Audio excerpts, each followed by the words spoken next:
Michelle Caruana from Play Cafe Academy and Profitable Play. And I have a guest expert interview for you today that I am so excited about. And I'm excited about this topic in particular, especially because this is something that I still to this day struggle with in both my personal life and in my business. So today I'm going to share my conversation with Kelly Nolan. And Kelly Nolan is an attorney turned time management strategist.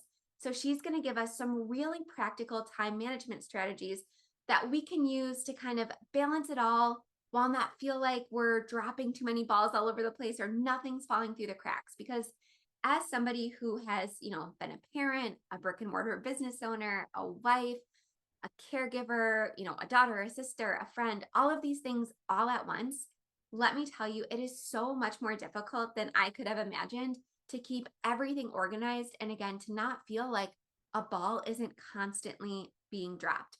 When I was just getting into it, I was thinking, as long as I have a task management tool, and you guys know that I use and love Asana, which we're going to talk about with Kelly today. But I was like, how hard can it be? Just when a task comes up, put it on the list, prioritize it, and then, how can anything possibly be forgotten?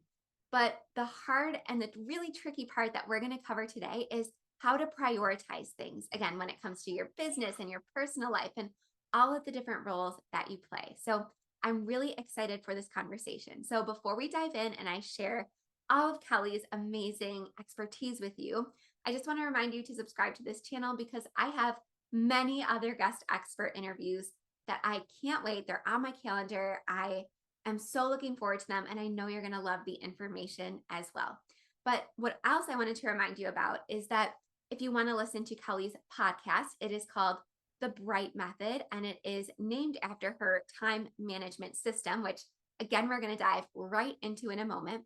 But if you want to listen to her podcast or learn about her course, her system, or any of her other resources that she's going to mention today, they are all linked in the video description.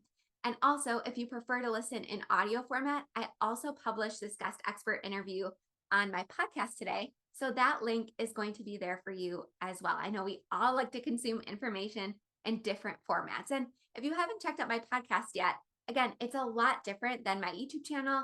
I know sometimes I do some cross posting between them, like with this, but mostly it's all original content. So if you're not subscribed to the Profitable Play podcast, available anywhere you listen to podcasts, you are missing out on a lot of tips and tricks and strategies. All right, without further ado, I think that's all of our housekeeping. Let's get into my conversation with Kelly Nolan. Hi, Kelly. Thank you so much for joining me today.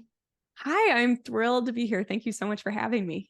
I'm so excited. So let's get started by letting everybody know a little bit more about you and who you serve and what your business is.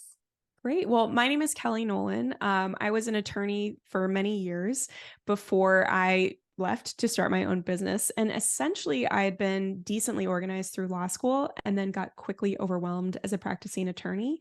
And I mean, on the outside, I looked like I had it together, but inside, I was stretched way too thin. I was constantly worried I was going to drop a ball. I would be like, trying to pay attention to a friend and then like have these like work thoughts taking me away. And just was like, this cannot be how this is supposed to feel. And I kept looking for time management, like task management help, and was striking out. And then over time, I started kind of piecing together my own weird little system that I thought was helping me catch up to kind of where everybody else was, and kept practicing law. And it wasn't until years later that I realized other people felt like I felt and were interested in this system. And I left law to teach it. And now this is what I teach. It's the Bright Method. It's how I manage time and tasks. And I really, really love nerding out on it and getting to do what I do. It's super rewarding. Well, I'm so excited to kind of dig into this. So you mentioned that other people were kind of feeling the same way that you were.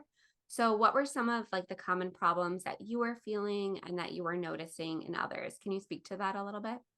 Sure thing. I mean, time management's just this funny thing that we kind of think we should naturally know how to do. It should be easy for us.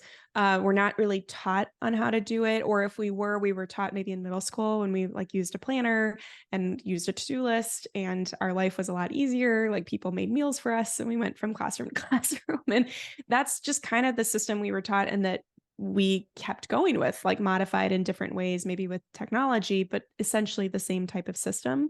And I just don't think it's designed to keep up with a working professional's schedule and life, like personal and professional. And so I think that that's the tricky part, is that we feel like we should know how to do it. When we don't, there's a lot of shame. We blame ourselves. And instead of realizing, oh, it's just a system, if I can just change out my system, I'll feel a lot better. I like to think of it as like your overwhelm and stress is just a system failure. It's not a character flaw that you have with yourself. Yeah, absolutely. And I've definitely felt that both in my professional life and in my home life and in my business. So, do you kind of notice that when somebody struggles with time management, that it kind of bleeds from their professional life to their personal life as well? Oh, definitely. I mean, I don't know. It can, they each have ripple effects on the other. For some people, the personal life is more of the sore spot, and they feel more confident managing it all at work. But it can also be the flip. And then for some people, it's working well, and then at some point, it's the combination of the two become untenable. It's like if I could only do personal, if I could only do professional, be fine. But it's just this like tension between all. Like I'm supposed to play all these roles and be in all these different places. That tension can create a breaking point. So, it can be like a promotion or, starting a new business or something like that, or it can be another kid or, whatever it might be. Everyone's different. But there's like a tipping point. But to your point, I do think that to get the peace of mind and the clarity that we want, we have to address both because they do have ripple effects into each of the other. I mean, we all know it. You come home from a bad day of work, it's hard to be present with friends and family and let it go. If you feel like you're neglecting your personal life because of work, you're stressed about your personal life when you're at work and it interrupts your ability to focus. So we do need to get like a handle on both to get where we want to go. Absolutely. And for me, it was, I always had my business and professional life very well managed, like almost to a T, like almost, I would get constant compliments on how organized and how on task I was. And then I would come home and, it would be a completely different story. So Yeah. I completely relate to that. So, one question I have is, in your method, and I know we'll get into all of this, but do you ever loop your partner into it or involve your spouse or anything like that? Or is there any way that we can kind of figure out where we might be in need of help with task management? Yeah. So, in regards to partners, if you have a partner, I think that, and I'm kind of jumping ahead, but I'm a huge believer in a digital calendar. I am a paper lover, just to be clear. I like have paper all over my desk Same. right now. I used a paper planner through law school, but kind of along those lines of, what tools can keep up with our life. I do think a digital calendar is a game changer in that regard, partly to go to what you're talking about of the communication ability of a digital calendar and sharing, specific calendars with your partner and helping them understand who's doing pickup and drop off and things like that. So you're not the constant like telling everyone what's going on person can be a real game changer. It also, and I might be going off a little topic, one thing I like to do is get really clear about all the things you are managing and making them visual in your calendar. And that can get overwhelming, and we can talk about that. And we can get very busy in your calendar. But the beautiful part of that is that you then can show your partner all of the things you're juggling, and it can help bring you both on the same page of like, these are all the things I'm doing. And this is why, if you took one or two of these things off my plate, it would really help me. I think it helps partners understand all that you're juggling and therefore how they might help and motivates them to help versus, and I think this is very understandable when you come home and you're like, I'm just overwhelmed and I need help. And I don't know what I need help with, but I need help. And that's hard for someone to pick up and run with in a real way. And so if you can get specific, and a calendar, I think, really helps you do that, then that's where a lot of that game changing magic can happen on the personal side in terms of sharing all that load. Yeah, and I would love to get into that because I really didn't realize that my professional life and my personal life was so kind of mismatched in terms of my priorities and organization. So that's kind of why I brought up that topic. But when it comes to, being very open and honest about all of the different things that we're juggling, do you have any suggestions about how we can actually put some of these things on paper? Because some things like, making the kids lunches or like, making coffee in the morning, like doing laundry, like some of that stuff might not always end up on our to-do list. So do you have any recommendations Yes. there? Well, you nailed it by saying that is that one of the biggest mistakes, and I feel like mistakes sounds like there's blame. No one taught us how to do this. So it's just one of those things that we didn't know how to do, is often not accounting for what I think of those as the invisible to-dos. And it's exactly what you're saying is it's all the things that we need to do that never make it onto a to-do list, typically never make it into our calendar, but literally take up hours of our day. And so for some people, they've tried, I'm a big believer in time blocking in a calendar, like all the things you need to do. And if you've tried that in the past and struggled with it, and you're like, this didn't work for me, part of that frustration comes in because you're like, okay, I'm going to be at work from this time to this time, or I'm home from this time to this time. And I'm going to do these one off projects that I need to do, like, get back to this one person, call this one person. And so we start filling up our day with all of those, but we forget about those invisible to-dos. And so what I like to start with is we have them in both our personal and our professional life. So at home, what are typically the repetitive things you do, typically in the mornings and the evenings, that do take up hours of your day, like showering and getting ready, packing school or camp lunches, walking a dog maybe twice a day if you have them. And I know that sounds silly because you're like, you want me to put that stuff in my calendar, but it's one, it reduces our mental load by a lot because that's the stuff that just lives in our head. But also, it helps us see the container of time we have to give to other things. And also, again, it helps you have those conversations where once you see it plotted out, you're like, okay, so this is why my mornings are crazy. It's too much. There's no way I'm going to do all this. So, what could I break off and give to someone else? What could I eliminate entirely? What could I reduce the frequency of? You can get creative with what you do with that, but the awareness of all of that stuff is really powerful because you can run with it. And then on the personal side, just to wrap it up, because you're like, what are you talking about? On the personal side is all the repetitive things we do as business owners in our business, like from checking email to any HR type things you need to do and running payroll. And just if you sit down and really plot out on just a blank piece of paper, what do I do every day?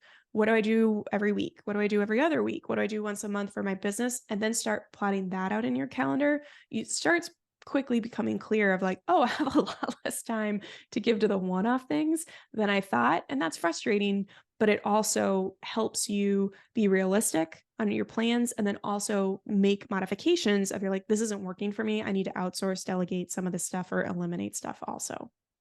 Yeah, absolutely. And I have managed to put all of my personal tasks in Asana. So that's something that I've really been doing recently. And just seeing all of those tasks that are taking up all of that time in my morning, it's actually helped me kind of say, what can I do the night before? Because for me, I'm most creative and most productive in the mornings. So Same. I was able to identify, I'm doing all of these repetitive tasks that don't, really require any creative energy or anything like that. Can I move them to the night before so that I can change my morning around? So with the Bright Method, I know you talk about this on your podcast, and I love your podcast. So thank you so much for sharing that. But um, how can we kind of identify when we are most productive with those bigger tasks? So maybe not those mundane, phone calls, empty dishwasher, make coffee, things like that. How can we kind of figure out which items those are on our to-do list and where we can kind of fit them in? I love that. So I love that. I think of it kind of like matchmaking. You want to, not every task is the same, exactly what you're saying. And so you want to think about when is my energy good? When do I get in flow the easiest? And match make those, high, attention things to that period of time. And then do the like lower energy stuff when you're tired, exactly what you're saying. Um, Part of it's an experiment and just kind of paying attention to your energy and also knowing that it changes, like it ebbs and flows. Like I'm totally a morning person. In my ideal world, I would get up at like 5 a.m., work really hard to 11, and then like do more chill stuff the rest of the day because like that's kind of when I'm spent. But now I have two little kids now. Like that's just doesn't happen anymore. And so just know that it can change and that can be frustrating, but it is what it is. And so if you kind of it's an experiment, come up with when you think it will happen. I like to think of that as kind of the high energy windows as being my focus time when I try and stay out of email, stay out of phone calls. You might need to hide and not be in charge of your, brick and mortar facility if that's you at that time. And you can aim for like twice a week. You try and get that focus time period of time to do that deeper work. And then the rest of the time, you're more open to being interrupted. I think you also, as parents, you need to just also, as I said, like be realistic about yes, your high energy time might be this period of time, but if you have kids during that period of time, you're going to have to shift for at some time, or you can try and get a partner and family to have that be in charge of the kids at that time. And the last thing I'll say on thinking through when to do things, as I said, it's just an experiment, unfortunately, and you kind of have to pay attention to what works best for you. But also, sometimes it's not energy. Sometimes it's the logistics. So let's say when you know that when you walk into work, your best energy is like 8 to 12. But you walk in and that's when everyone has a question for you. There are a lot of curveballs that hit and things like that. Don't you kind of have to embrace reality. So don't try and force your high energy activities then when you know you're not going to be able to get to them and you're just going to feel like you're banging your head against a brick wall. I have some clients who are like, I'd rather do it then, but my fires are typically over by 1 o'clock. So let me just try and focus then. And so, we kind of have to work with the realities, but experiment with it. And then again, know it will change over time. Yeah, absolutely. And I love remembering that it will change because I remember, so my kids are 7 and 9 now. Well, almost 7 and almost 9. But I remember I used to get so frustrated that I couldn't do my most creative, my most important work during that morning time. And I was like, oh my gosh, it's always going to be this way. And now it's not. Now Yeah. it's completely shifted. And like, yes, it was that way for a couple years. And it was extremely difficult to deal with. But now I'm in a completely different space and they're older now. And now it's gone back. So, what I usually tell people that are kind of in the thick of it with those like very little kids, if they're really feeling that frustration, I always say, it could change. So to keep that open mind. I love that. And I appreciate it. I have a almost 2-year-old and a 5-year-old. So I appreciate hearing that. Yes. Yes. That was the hardest time for me. So just knowing that it feels so long when you're in it. And then when you're on the other side looking back, it's like, that wasn't so bad. I was working, nights, but it wasn't so bad. But now I'm like, oh my gosh, I have my mornings back. And only when I Yeah. talk to, parents of young children do I remember like, oh yeah, I did have to shift that. So it's so temporary. It's much more temporary than people realize. I So to love it. kind of get back to the whole prioritizing and tasks and things like that, do you have any recommendations for us around kind of organizing all of these to-dos in our head? I know you said you love paper, but is there a way that we can get kind of everything that's rolling around in our head so that we can see it, so that we can conceptualize it Yeah. and then plan it out? Yeah. So just to be clear, I love paper, but I'm all for a digital calendar. So whether you use Google, whether you use Outlook, whether you use Apple, that digital calendar is so powerful. Um, what I would recommend doing is kind of first inventorying where do all of your action items live right now. And so you can think about this on the event side of things, like where do you keep track of your meetings and your phone calls, but then also your tasks, those to-dos. Are you using post-it notes? Are you using to-do lists? Are you using a task management app? Does your email inbox contain a lot of them? When we were talking about all the personal stuff, like how much lives in your head, and just getting clear, first of all, on where are you keeping track of all of the things because I think that's a good first step to understand where you might want to go from there. What I encourage people to do is to streamline